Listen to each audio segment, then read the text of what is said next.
一個人真的能夠做到憑空消失嗎？為什麼消失之後又和穿越緊密聯繫到了一起？樓蘭古國遺跡，可以將人複製的雙魚玉佩，這些關鍵詞組成了我國近代最為出名的都市傳說。那麼整個事件究竟是怎麼回事呢？現在讓我們把時間拉回到40年前，科學家彭加木神秘地消失在死亡之海罗布泊中。在後續的10多年中，我國軍民聯手翻遍了整個地區，都未曾找到任何線索。彭加木就像從未存在過一般。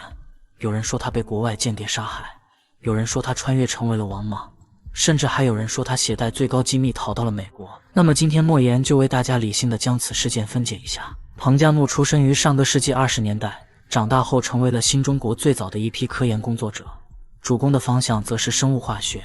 1956年時，他主動放棄了赴蘇聯學習的機會，來到了羅布泊。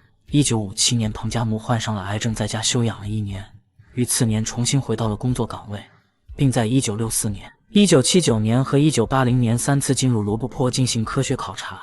此時他的職位是中國科學院新疆分院的副院長。而這起近代最為出名的都市傳說就發生在1980年。這一年的5月3日，彭加木帶領着9名科考隊員進入了羅布泊北部，打算研究死亡之海的地質。可疑點也就是從此刻開始了，因為彭加木率領的科考團隊幾乎沒有一個專攻地理的，全是一些生物化學的專家。時間到了6月5日，科考團隊成功抵達米蘭農場。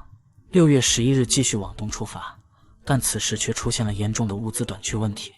到了6月16日時，車裡的汽油只剩下了不到一半，隨身攜帶的淡水也不多了。這個時候，科考團隊陷入了進退兩難的境地，無奈之下只能通過無線電向上級請求援助。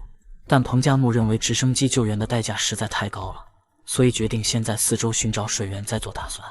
而其他人則對他持反對意見，認為在死亡之海羅布泊所有的疏忽大意都將是場災難。迫於隊友的壓力，彭加木在6月16日晚上10點發出了求救電報，而電報上的內容直接表明了彭加木的死絕非偶然，因為除了地理坐標和所需物資等信息，彭加木還在結尾處寫了一段看似無用且詭異的話語：捕獲一隻野駱駝其實就是發現間諜人員的暗號。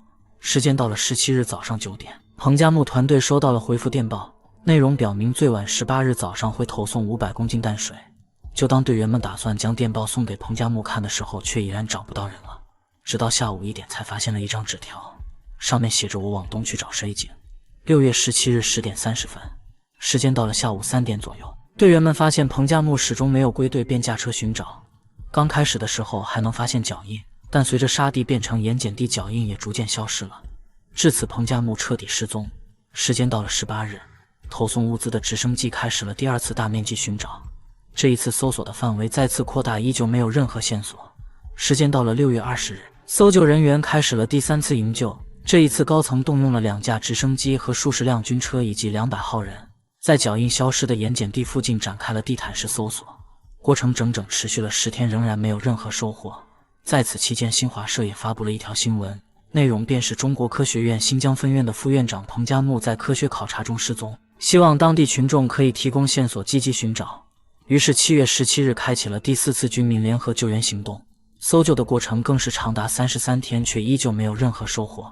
時間到了11月10日，針對彭加木失蹤事件又展開了第4次搜索，上千人地毯式搜索了上千平方公里。就這樣整整搜尋了42天，結果還是一樣的，彭加木就像憑空消失了一般，沒人知道他去到了哪裡。